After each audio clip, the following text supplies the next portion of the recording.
तर आता वाजलेत सकाळचे 6 आणि आज आपल्या प्रवासाला सुरुवात होते। ह्या माझ्या 2 बॅग आहेत, एक मध्ये लगेज आहे, सर्व पॅक केले आणि दुसऱ्यामध्ये आपले लॅपटॉप आणि अदर इक्विपमेंट्स आहेत। दादा वहिनीला बाय केलंय, आपल्या बाप्पाचं देवांचं दर्शन घेतो। असा काहीसा सेटअप आहे आपला, त्यामध्ये सर्व इक्विपमेंट्स आहेत, त्यामुळे हिला पुढे येतो। ही बॅग आपली मागे आहे, ज्यामध्ये आपलं सर्व लगेज आहे।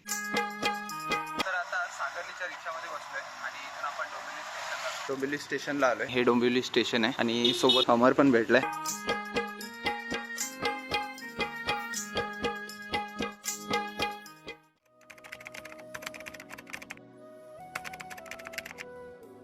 नमस्कार, मी संकेत आगरे तुमचं मनापासून स्वागत करतो आपल्या नवीन ब्लॉगमध्ये।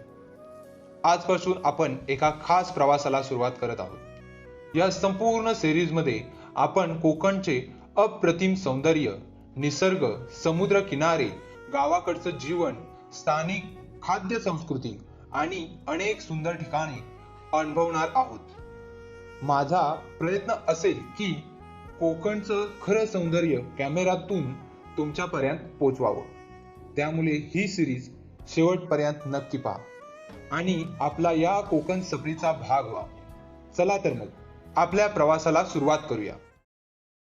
आता इथे ठाणे स्टेशनला बसलो होतो। इथे आपल्याला आपल्याच गावचे काका भेटलेत, मालगुणचे साळवी म्हणून। तर काका देखील आपल्याच ट्रेन मध्ये जाणार आहेत। काका काय म्हणाल? काय नाही, मालगुण आमचं गाव आहे। मी मुंबईमध्ये होतो, पण नंतर गावाला शिफ्ट झालो।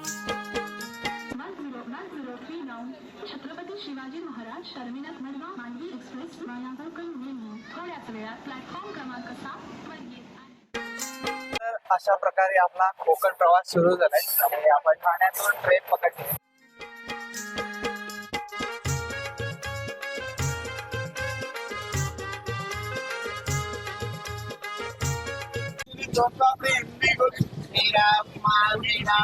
तर आपण सिटी मधून गावाकडे प्रवास करतोय, तर मध्ये आपल्याला कोकणची माणसं मिळतात। ठाण्याकडून कोकणाकडे प्रवास करत आता आपण सह्याद्री पर्वतरांगांच्या दिशेने प्रवास करत आहोत। पावसाळ्यात हा संपूर्ण भाग हिरवाईने नटलेला असतो आणि प्रत्येक डोंगरावरून छोटे मोठे धबधबे वाहताना दिसतात।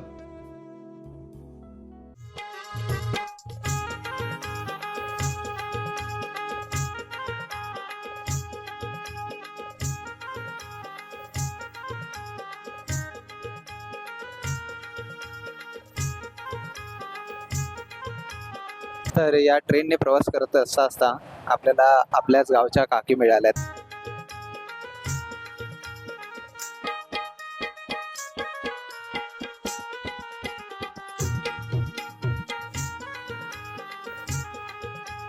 आता आपण रोहा रायगड मध्ये प्रवेश करतोय। रोहा रायगड नंतर खरी कोकण रेल्वे सुरू झाल्याचा अनुभव आपल्याला येतो। इथून पुढे घनदाट जंगल, नद्या, शेती, छोटे पूल, लाल माती दिसायला सुरुवात होते। तर या ट्रेन मध्ये चढलेला प्रत्येक माणूस हा कोकणी मेवांचा आस्वाद घेतो। येथील स्थानिक कोकणी माणसे चहा, नाश्ता, काकडी असे विविध प्रकार या ट्रेन मध्ये विकतात। त्यामुळे आपण हा प्रवास उपाशीपोटी करत नाही। आता आपण माणगाव, वीर, खेड परिसरात प्रवेश करू। या भागात खोल दऱ्या, हिरवे डोंगर, अनेक लहान धबधबे, शेती आपल्याला दिसते।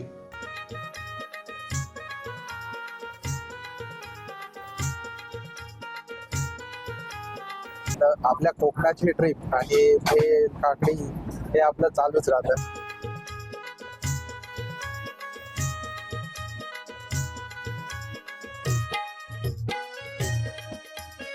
आता आपण खेड आणि चिपळूण या परिसरात प्रवेश केला आहे। हा संपूर्ण भाग अतिशय सुंदर आहे। या परिसरात आपल्याला विशिष्टी नदी, हिरवे डोंगर, धुकं, धबधबे, भातशेती पाहायला मिळते।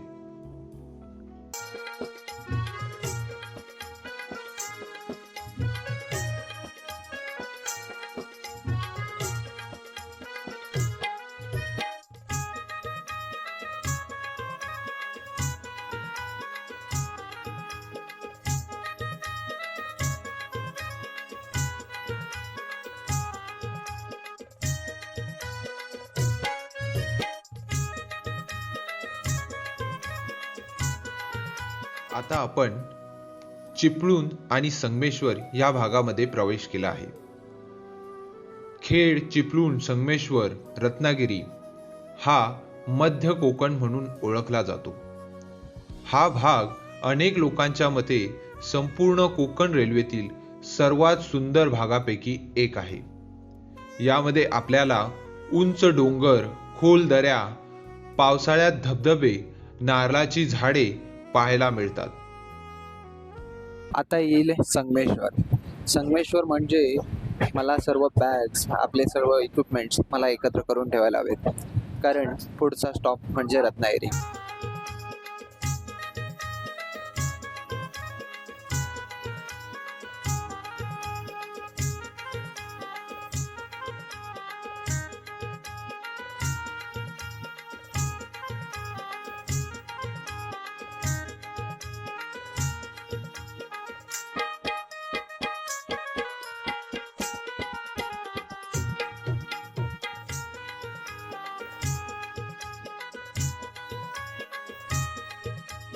यापुढे प्रवास करत आपण संगमेश्वर ते रत्नागिरी या भागामध्ये प्रवेश केला आहे.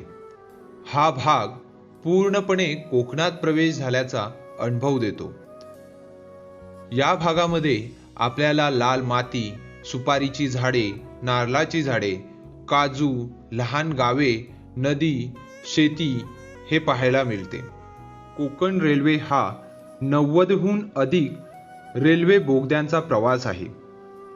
सह्याद्री पर्वतरांगेला कोरून तयार केलेले बोगदे अनेक पर्यटकांचे मन वेधतात.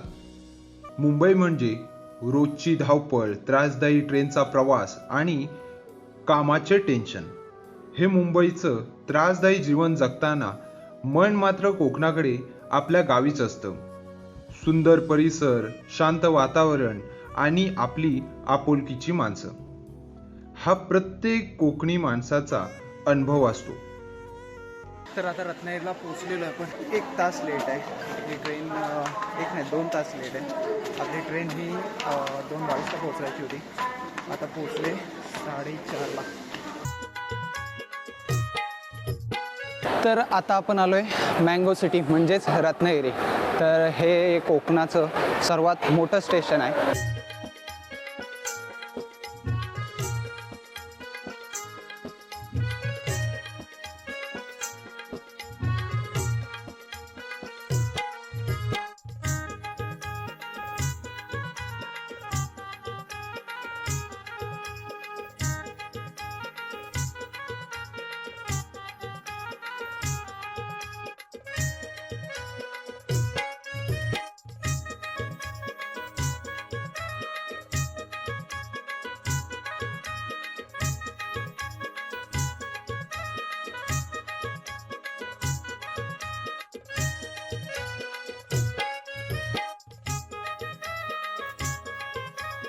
तर आता मी आलोय माझ्या गावी आणि हे आहे किरणचं घर, हे डॉक्टरांचं, हे राहिलं आमचं घर. तर आता घरी जातो, आईला भेटतो. आणि कोकणातली माणसं म्हणजे एकदम साधी, सिंपल. तर आता आलोय घरी आणि फ्रेश होईल, आई पप्पांना भेटेन. आई पप्पा बागेत गेलेत, बागेत जाऊन शेतीची कामं चालू असतील. तर आय होप तुम्हाला ही व्हिडिओ आवडली असेल तर व्हिडिओला लाईक करा, चॅनलला सबस्क्राईब करा. भेटू एकदा पुन्हा नवीन व्हिडिओमध्ये. तोपर्यंत बाय बाय.